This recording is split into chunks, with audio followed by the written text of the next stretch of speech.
Hello दोस्तों, देखिए आपका अपना चैनल देश विदेश दुनिया भर की लेटेस्ट ब्रेकिंग न्यूज़ देखने के लिए। इस वक्त IMF, world bank, Biden administration total Indian lobby के साथ चल रहा है। वो आपको पैसे लेने देंगे आपको। ये बुनियादें तुम्हारी नमक की बुनियादों पे खड़ा है ये मुल्क।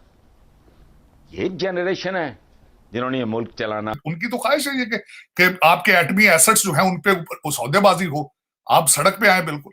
तो एटमी असासों की बात करते हैं ना, हमने जो जी जान से वो लगाए, तो सवाल तो ये है कि एटमी ताकत बन के आपने क्या कर लिया। यानी बड़ी हंसी आती है। यानी इस्लाम का नाम लेके डांस पार्टी करानी है, ये कभी कोई सोच सकता है?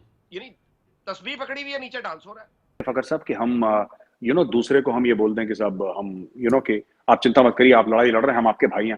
देखिए, हम नहीं चाहते कि हम किसी के भाई बने, ना हम चाहते हैं कोई हमारा भाई बने। जबरदस्त। इस वक्त जो स्टूडेंट्स हैं स्कूल में, कॉलेजेस में और यूनिवर्सिटीज में, मेरा ख्याल है उनका कोई खास फ्यूचर यहाँ नहीं है और उनको चाहिए कि जितनी जल्दी हो सके वो यहाँ से निकल जाएं। इसलिए कि और निकल जाने के लिए भी हर किसी को तो जाहिर है हर कोई जा भी नहीं सकेगा। मैंने बहुत सारे लोगों से मतलब पाकिस्तानियों के साथ बैठ के उनकी बड़ी तारीफ करते हैं। मतलब ये अलग है कि कहते हैं कि दुश्मन देश के जो है वो फॉरेन मिनिस्टर है, बट मतलब ही is a very intelligent person. इस वक्त IMF, world bank, Biden administration total Indian lobby के साथ चल रहा है। वो आपको पैसे लेने देंगे आपको। वो चाहते हैं कि आप स्टेबल हो। हाँ, मैंने ये जरूर सुना है पिछले दिनों में, कुछ मैं अपने भारतीय दोस्तों से ये सुना है कि भारत की इकोनॉमी और भारत इतना स्टेबल हो चुका है, वो नहीं चाहेगा कि उसके पड़ोस में आग लगे इतनी ज्यादा। ये एक डायलॉग है उनका। लेकिन वो पाकिस्तान को कमजोर से कमजोर देखना चाहेंगे। वो उनकी तो ख्वाहिश है ये कि आपके एटमी एसेट्स जो है उन पे सौदेबाजी हो, आप सड़क पे आए। बिल्कुल। तो मेरा मकसद है how far you are from that point, ये सोचने वाली बात है। लेकिन अफसोस के साथ ये मैं कहूंगा कि आपने बजाय तरक्की के एक मजहबी पार्टी के पीछे लग के ऐसे सिग्नल्स भेज रहे हैं दुनिया को जो कि इंतहाई खतरनाक है। और जो बिल्कुल सिग्नल आपके वैसे ही आ रहे हैं जो अफगानिस्तान से आ रहे हैं। अफगानिस्तान भी वो कहते हैं शरिया नफाज करना है। आप ये कहते हैं कि दिन के टाइम शरिया हो, शाम को ताउला न्याजी और सार डीजे बट भी। सिर्फ आपका और तालिबान में फर्क यही है कि आप दिन के टाइम चाहते हैं कि नमाजें भी हों, हाथ में तस्बीहें भी हों, नीचे जीन्स की पैंट भी पहनी हो, लेकिन शाम के टाइम डीजे बट और दमादम मस्त कलंदर भी हो, ताउला न्याजी गाने भी गाए। सिर्फ आप में और तालिबान में यही फर्क रह चुका है। बिल्कुल सही। ये तो आपने डिपिक्ट किया है कि हम रात को पार्टी चाहते हैं और दिन में जो है ना वो इस्लाम चाहते हैं। तो वहां पे उनसे कहा गया कि कल को अगर आपका चाइना के साथ मामला होता है तो ये कंट्रीज आपके साथ होंगी।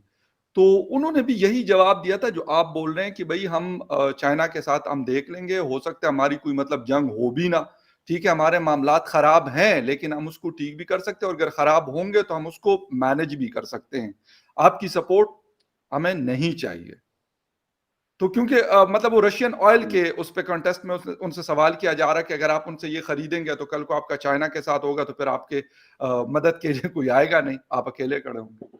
नहीं, देखिए फकर साहब, ऐसा है ना कि मैं आपको बताता हूं कि मैं थोड़ा सा आपको एक कॉन्टेक्स्ट में समझाने की कोशिश करता हूं कि आपके व्यूअर्स भी समझ लें। फकर साहब, ऐसा है कि मैं देखिए, इसमें कोई ढकी छुपी बात नहीं है। भारत एक ग्लोबल सुपर पावर बनना चाहता है। ये रास्ता बहुत लंबा है, ये रास्ता बहुत कठिन है, और मैं ये नहीं कह रहा कि भारत अगले साल बन जाएगा, ऐसा नहीं होने वाला है। ये बहुत मुश्किल रास्ता है, लेकिन इसके लिए कुछ इम्तिहान देने पड़ते हैं। इसके लिए नंगे पैर आग पे चलना पड़ता है। और वो कैसी आग है, वो जलते हुए शोले कौन से और जलता हुआ कोयला कौन सा है जिसके ऊपर आपको नंगे पैर चलना है? वो ये है कि जब आपके ऊपर विपदा आए, आपके ऊपर कष्ट आए, परेशानियां आए आपके ऊपर, तब आप ऐसे नहीं कि किसी के पास भाग के चले जाएं, बोले बॉस मेरी मदद करो। नहीं, फिर आपकी इज्जत नहीं होगी। ऐसा होगा कि जंग में आपका खून बहेगा, क्योंकि जंग में खून बहता है। जंग में लाशें गिरती हैं, हमारी गिरें, दुश्मन की गिरें, वो होता है। ये जंग का उसूल है, राइट? हो सकता है कभी दुश्मन हमारे इलाके में घुस जाए, कभी ये हो सकता है कि हम दुश्मन के इलाके में घुस जाएं। ये दोनों चीजें जंग में पॉसिबल है। लेकिन अगर भारत सुपर पावर बनना चाहता है तो भारत को अपनी लड़ाई खुद लड़नी पड़ेगी, वो लड़ाई कितनी भी मुश्किल हो सकता है कि हमारे चेहरे से खून बहे, हमारे नाक से खून बहे, हमें इसका दुख, हमें इसका खामियाजा झेलना पड़े, हमें भुगतना पड़े, और ये होगा। और हम इसके लिए तैयार हैं क्योंकि ये रास्ता हमने खुद के लिए चुना है। ये रास्ता अमेरिका या रशिया या चाइना ने हमारे लिए नहीं चुना, ये भारतीयों ने भारत के लिए रास्ता चुना, और हम जानते हैं कि इस रास्ते में कांटे हैं, एंड वी अंडरस्टैंड। जैसे जयशंकर साहब ने क्या बोला, देखिए अगर कोई चीज होती है तो लोग हमारी मदद नहीं करेंगे, यही बोला ना जयशंकर साहब को कि साहब आपकी लोग मदद नहीं करेंगे। हमने कभी मांगी भी नहीं मदद, और हमें चाहिए भी नहीं।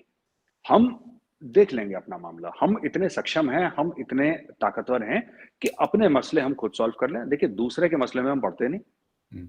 हम कभी ये नहीं कहते फकर साहब कि हम दूसरे को हम ये बोल दें कि साहब हम कि आप चिंता मत करिए, आप लड़ाई लड़ रहे हैं, हम आपके भाई हैं।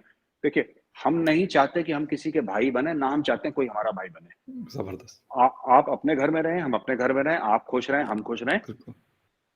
हाँ, हम जो डिप्लोमेटिकली या फाइनेंशियली किसी की हेल्प करनी होगी वो हम करेंगे, लेकिन जैसे अभी बीच में बड़ा अफवाहें चल रही थी कि क्या इंडिया श्रीलंका जाएगा, फौजें भेजेगा श्रीलंका।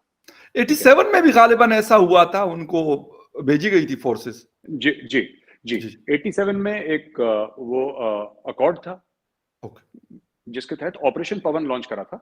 राइट। हम लोग उसको ऑपरेशन पवन बोलते हैं।